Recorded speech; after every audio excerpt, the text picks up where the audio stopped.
And my heart drops, bro. This was not part of the plan, dog. It was supposed to be a 3-on-1. Why am I looking at 6 people? So I turned to Derek and I'm like, yo, Derek, why is there 6 other people here? I thought it was supposed to be a 1-on. And before I could even finish my sentence, this man, Derek, bear hugs me and goes, get him!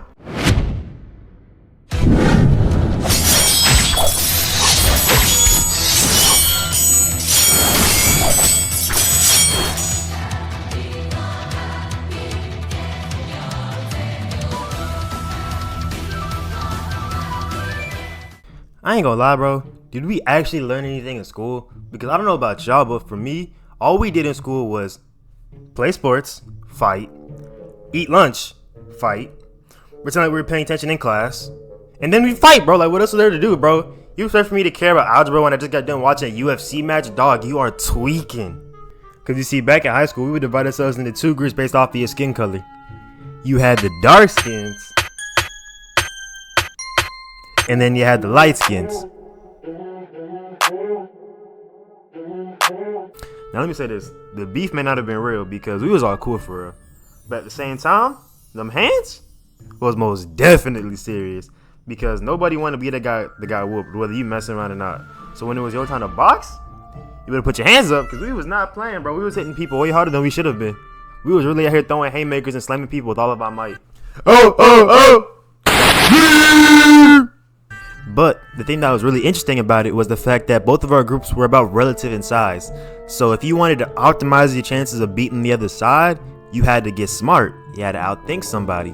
And little did I know, I was going to get outplayed. Now let me explain what happened. Alright, so for this story, I got to introduce you to 3 people. The first one being my homie Kevin. The second one being my homie Derek. And the third one is a light skin who we finna call Teague. All 3 of them are important, but for right now, the most important one to this story is Teague. Now, the reason why Teague is so important is because me and him were the ones who actually started this rivalry because we would always go back and forth about who was better. And on top of that, we had like 3 classes together, so we would always spend our time trying to one-up each other. And the reason why Teague is so important to the story is because the day before the story happened, Teague and his homies actually jumped my boy Kevin after school on a day where I wasn't there. And so the story starts out with me and Kevin plotting on ways to get them back. The only problem was at the time we were outnumbered because the other darkskins in our group had to stay at the school to finish up assignments. So a smart thing to do would be to wait till tomorrow to get back. But we were ignorant, so we had to get back ASAP, you feel me? So we was plotting, but we couldn't think of nothing no matter how hard we tried. And before we knew it, the school bell had rung, so now we gotta split up and go to class. So a few class periods pass by and I get to my class with T. This dude is talking spicy. He talking about how they just jumped Kevin and how I would've got whooped too if I was at school yesterday.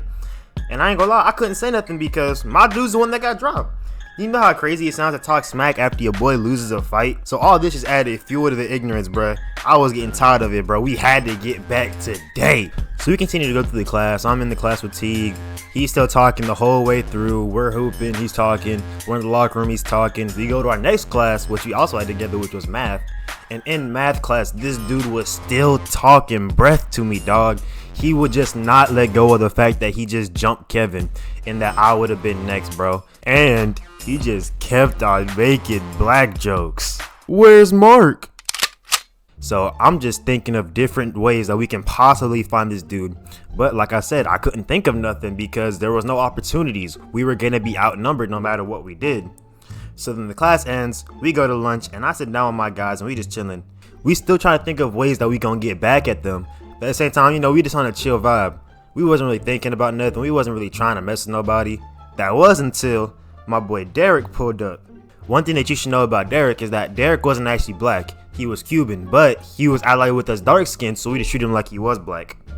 Bro, this man Derek pull up to us on hots, bro. He excited. He speaking English and Spanish at the same time. He over here talking about some, hey Mark, hey Kevin, Teague's parents picking him up late today. You know what that mean? And when me and Kevin heard that, we got excited because that meant that he was going to be at the parking lot by himself waiting for his people. And since they was going to be late, all of the light skins was going to be home by the time we got to him. I cannot stress how much this was the perfect opportunity to get him back. When I'm telling you we was hyped, we was hyped. Because not only was he getting on me because my boy Kevin got jumped, he over here threatening me like I would have been next. So we locking on this plan. The rest of the school day continues, and pretty soon we get dismissed from class. And now it's go time. Like I said, it's only 3 of us, me, Kevin, and Derek. But that ain't matter because 3 still more than 1. And as we heading out, bro, we was all talking about how we finna get back, how we finna mess bro up. But Kevin was the most hype out of all of us. We was ready to send a message. So we finally get back to the parking lot and we spot Teague sitting on a hill by himself. Go Tom. I scream out, "Hey! Teague, what's good?" Teague sees us and he hops behind the hill trying to get away. So we chase after him. But as soon as we get over the hill, I see 5 dudes standing with Teague. And my heart drops, bro. This was not part of the plan, dog. It was supposed to be a 3-on-1. Why am I looking at 6 people? So I turn to Derek and I'm like, "Yo, Derek, why is there 6 other people here? I thought it was supposed to be a 1-on." And before I could even finish my sentence, this man Derek bear hugs me and goes, "Get him!" This man really set us up. He tricked us. Bro, we treated you like you was family and you lured us out here to get jumped. And bro, I look over to Kevin, but by the time I look at Kevin, 2 of them are already rushing at us, dog. We don't got much time, bro. We got to get active. So I look at Kevin, he looks at me, and we already knew what time it was.